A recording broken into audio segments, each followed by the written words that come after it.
On September 16, 2022, 22-year-old Mahsa Jina Amini died while in custody of the government's morality police for wearing improper hijab.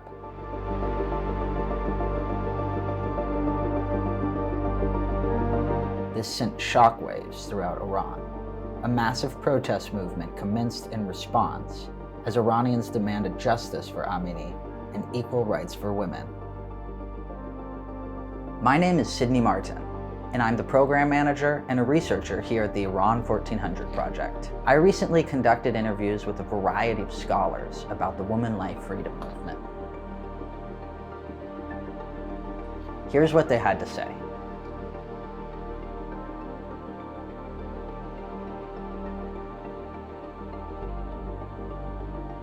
Well, I guess it's a little bit of both, as you might imagine. Conceptually, I think what has changed in Iran, and here I have to take a bit of a longer view. I'll try and keep it brief, though. With every political crisis or political upheaval in Iran that's been in place in the last 100+ years, women's issues have actually been part of those. That women have either been participated or the people who are contesting with each other for power had their different takes and were articulating them. You think about the Constitutional Revolution, you think about other things as well.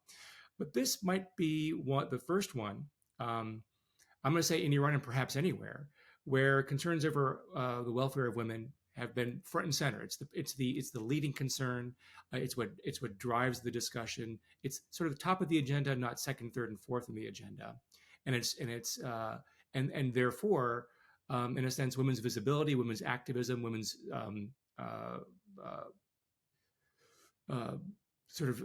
presence in society, their civic power is more on display now than perhaps at any other time. And I think that is a significant change from what we've seen in the past in Iran.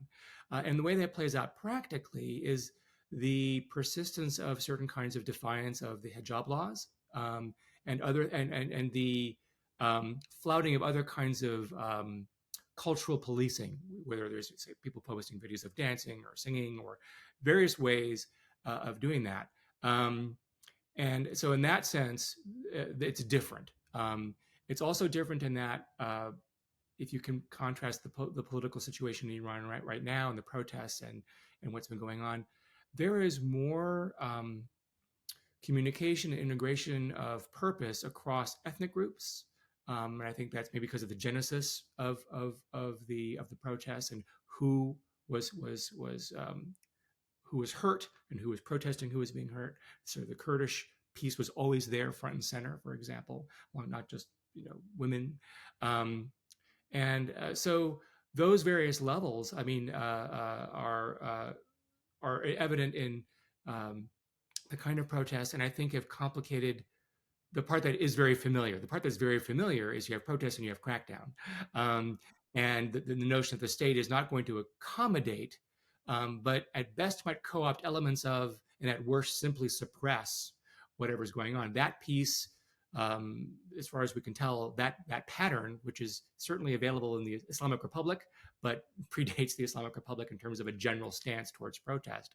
That part is robust, but I think it's complicated that in certain ways because there's not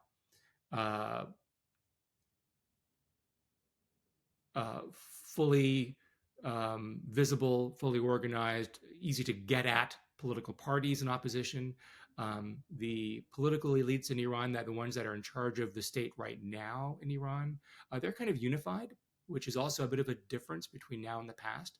If you look at previous moments, political crises, there'd be some people who were in charge that had differences of opinion about how to respond, maybe different political sympathies, and at certain points in the protests, either broke ranks with the people in charge of government and joined protests, or just hung back.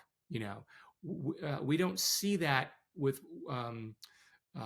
this moment. Right now, we see the folks who are visibly in charge also somewhat visibly unified on the surface about their stance about what's right and what's wrong. And our ability to understand what dissent is there within the state, what sympathy is there within, say, the ranks of the Revolutionary Guard or in the ranks of the military or in the state more broadly. We don't have a lot of visibility into that right now. We have hints about it, but there's not really a clear sense of it. And I think that is different also, and that at least from where we can see, there's a fairly unified hunkering down by the government and resistance to a meaningful, substantial reform-like change. And that, within the context of the Islamic Republic, is somewhat different.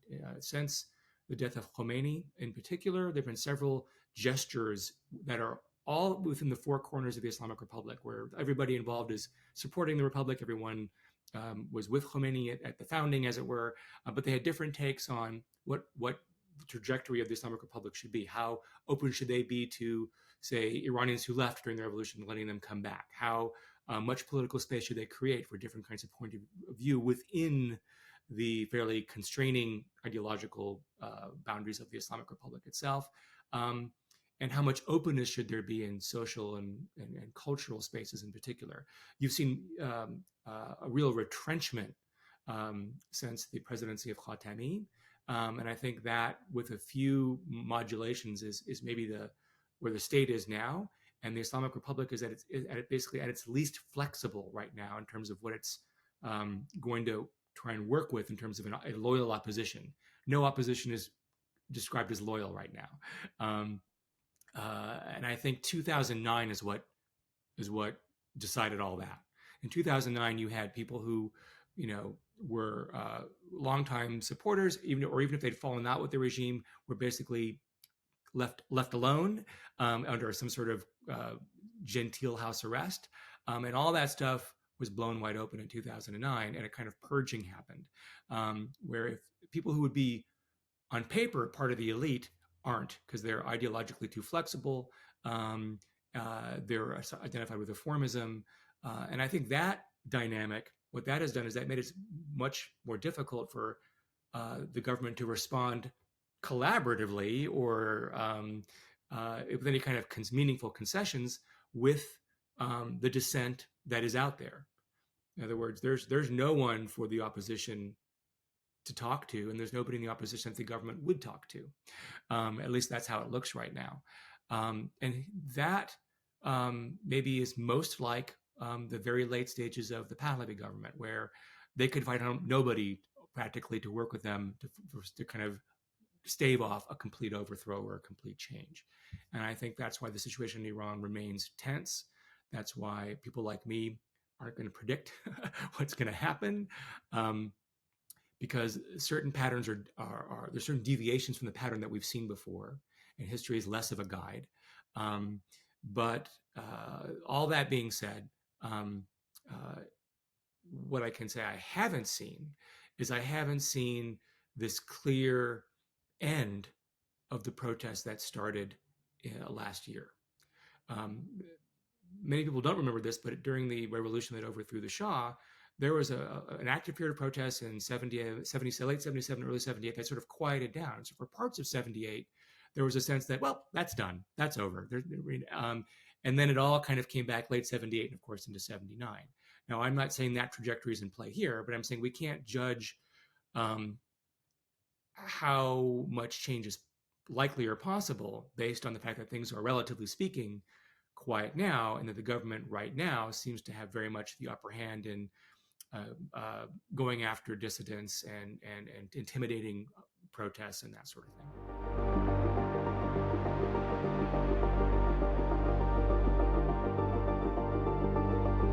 Well, so the crackdown is the obvious sort of straightforward thing. I think another difference between now and before, which ties into the response, is in the 21st century, we've had this long period where American foreign policy has been very forward-leaning in the Middle East and comfortable with regime change, and that's always been and that sort of overt threat of regime change has been one of the things that the government could rally around, and that opposition had to be careful about, because if you said anything that was critical of the government, the quickest way to be discredited, or the quickest line of attack, was that you're collaborating with a sort of regime change foreign policy that's emanating from the West broadly, but America more specifically. And that is definitely still the line, right, that you'll hear now. But what is maybe different now substantively is that the uh, there's always been kind of an expatriate component to political change in Iran. If you think about Khomeini himself, a lot of his greatest hits were written in Iraq, and while he was in exile. And if someone had said in 1971, well, this guy's going to come around and lead the country one day, everyone would be like, well, I don't think so. So likewise, there's this sense that there's not a clear, alternative in the wings, or opposition in exile right now. And there, I would say that maybe there isn't, not one that's fully um, fully embraced by all people, right, on the outside or on the inside. But what there is, though, which is different than any other periods in Iranian history more broadly, and in the history of the West, broadly speaking, or even the world, is there's a big, longstanding now, somewhat well politically assimilated, and active diaspora in several countries that elect people of Iranian heritage, that they constitute voting blocks in certain areas, and so they can have a voice and an impact and lobbying policies of the U.S., of Canada, of Great Britain, of Australia, even. So that is something that wasn't true in, say, '79. That wasn't maybe as true in 2009 in the sense of the level of diasporic response, and so I'm not sure if I'm getting away from the thrust of your question. If you want to, maybe, is there some piece of it you wanted me to get back to? I feel like I maybe went off on the rails slightly for you, um, but the obstacle there, though. So they would think, well, that's not an obstacle. That's like a plus, right? That there's there's an Iranian diaspora that cares and is doing things, and you saw that in the various petition drives to expand, for example, scholar at risk opportunities for Iranian scholars, to give Iranian students more ways into the country, to relax asylum standards, various kinds of things that in different countries were being pushed. But at the same time, it also activated those folks in the diaspora that are much more wanting the West to militarily intervene in Iran. And so the obstacle that I would say is that the diasporic response has been complicated by the fact that it doesn't fully agree with itself. That some folks look at the situation and are looking for the most peaceful, the most maybe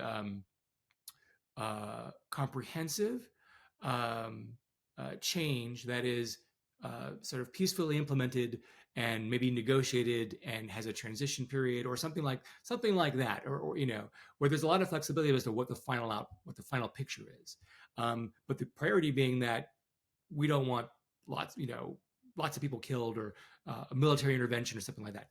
But you also have folks who are so frustrated and so angry that they want as radical and violent a revolution as quickly as possible, aided as robustly as possible by outside actors, particularly the U.S., but not just the U.S.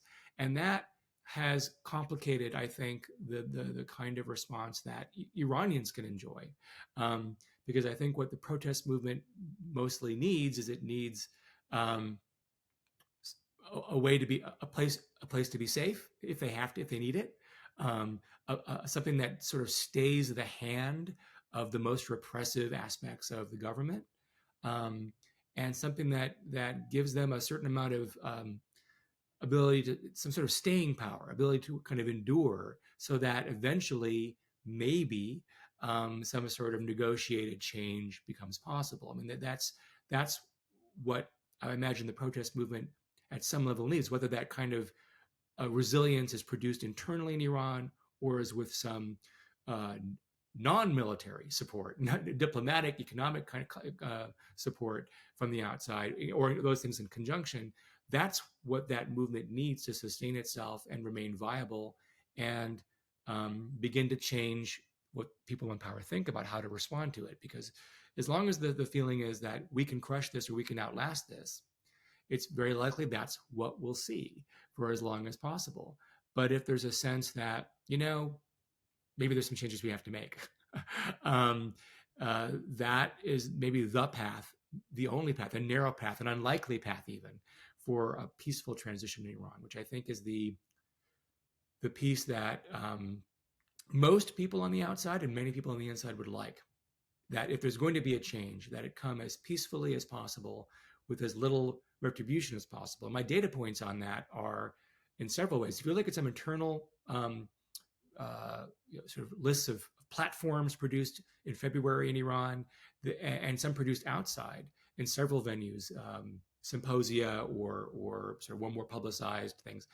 You see things like banning the death penalty. You see things like Truth and Reconciliation Commission. You see things like having the transition not to dictate the form of government, but that help facilitate the new form of government or the new changes, whatever they might be. This sort of sense that what people don't want to repeat, those who have the professional kind of study of it in mind, or those who have the direct experience of it in mind, is some sort of repeat of the upheavals of '79, of something that descends into a civil war. Because you don't even need to go to Iran's history to look at how things can go wrong. The Arab Spring, for example, is just full of examples of, protests devolving into civil war and where nothing, goes anywhere that anybody wants. It certainly doesn't result in a better outcome for the people.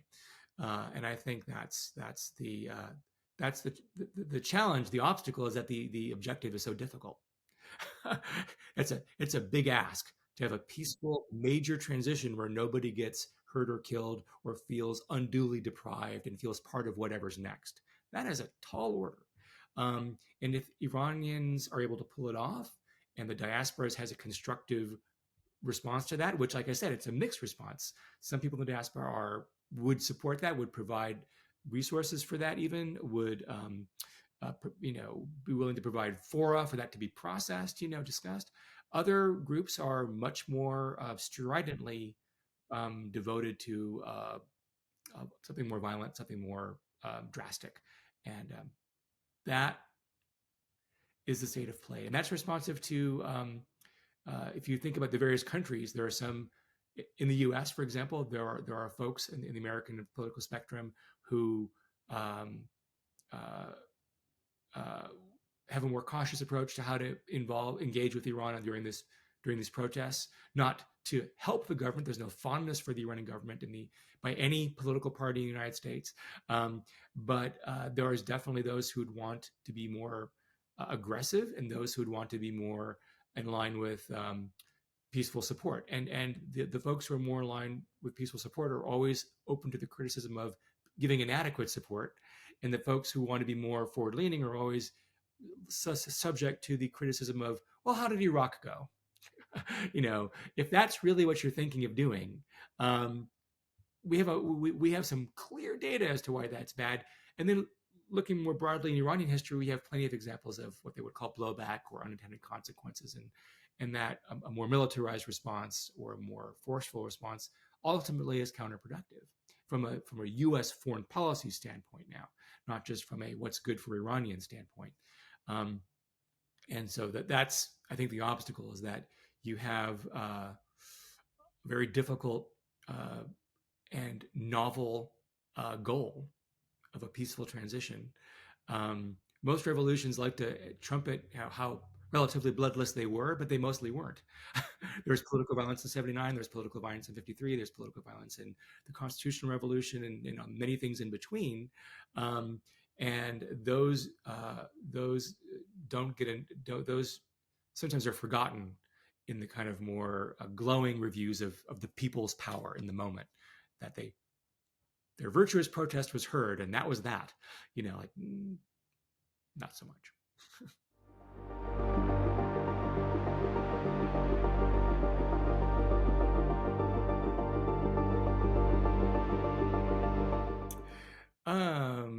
Dear everybody involved, I'll now tell you how to fix it. I know there is, of course, a latent fantasy with everybody who works on Iran that they can make a positive contribution to that discussion process. And so I think let me just quickly disabuse everyone listening and myself that I'm not going to have that kind of impact. But I will say this, that when I've seen discussions, there was a big one in Toronto. So to put it in that context, in the U.S., I know NYU has been sponsoring some symposia, and when I've seen certain things sort of come come to light, in some exchanges with folks in Iran, or we get some wind of some proposals, or maybe they're sometimes phrased as demands out of Iran. I think what might be possible is a move towards what I would call de-escalating the violence out of Iran's political landscape. In other words, lowering the stakes, broadly speaking. That, one of the things that makes political change in Iran difficult historically and difficult in this moment has been the fact that when you lose, you could lose a lot, not just your property, but your life, or not just your ability to make your way in Iran, but whether you can live in Iran safely. Sometimes whether you can live safely abroad.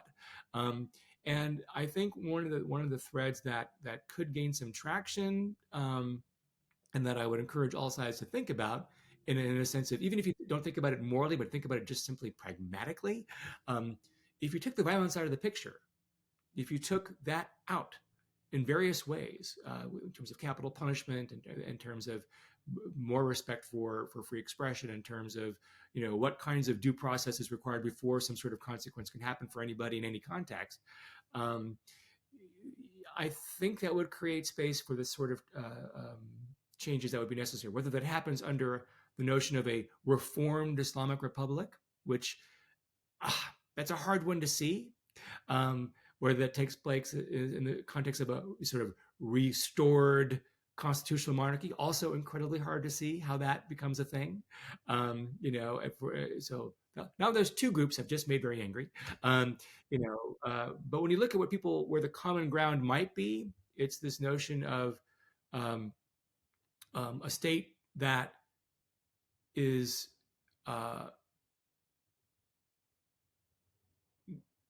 not ideologically committed to sort of a very religious sort of vision of Iran, basically an Islamic state, nor particularly wedded to a anti-religious state. In other words, secular in the sense of neutral, not in the sense of like secularizing. In other words, nothing like France, if I can put it that way, nothing like Turkey in the 1920s and 30s, and that might create enough space for a wider range of political views to coexist, and that should be a kind of goal. And you could take any starting point and move in that direction. There are some obstacles. I mean, the Constitution of the Islamic Republic makes the velayat faqih, or the rule of the jurisconsult, and the primacy of that constitutionally impossible to reform. In other words, it sort of says one thing you can't change is this. Everything, and that. So what do we do? That's a challenge, but that would be what could be done. Now, there are ways that can be sort of interpreted. You could talk, reformists have done that, ways in which space can be created. But that's what whether you're starting from the Islamic Republic is reformable, or something has to replace the Islamic Republic, depending on where your starting point is, you nonetheless have to find the way to bring in peacefully, collaboratively, folks who don't entirely want what your starting point is. Like, there are some folks for whom an Islamic Republic is like an impossible starting point. And there are some folks for whom a constitutional monarchy a la 78 is an impossible starting point. And so then, okay, make that not the starting point. Somewhere, come off of that, where can you be that creates enough space? And you see discussions around that, whether that gains traction. It becomes harder to see the more violence there is. And that's why I emphasize anything that lowers the violence of the situation, that de-escalates the violent potential of situations. Any political move in that direction is kind of what needs to happen. And most repressive governments even get that. The Pahlavi regime tried in fits and starts to be more open and closed, and in 77 and 78, it just kept swinging back and forth because ultimately it couldn't get away from its own repressive habits. And I think that is maybe the challenge for the current government in Iran right now. That's an old habit. It's nice when you can just jail somebody you don't like with, I suppose. It's not really nice, but I mean, it's but having to work with them, having to compromise with them, well, that is a huge pain. It is hugely slow. Every democracy will have a fatigue factor around that, but at the same time, you need to be able to tolerate that.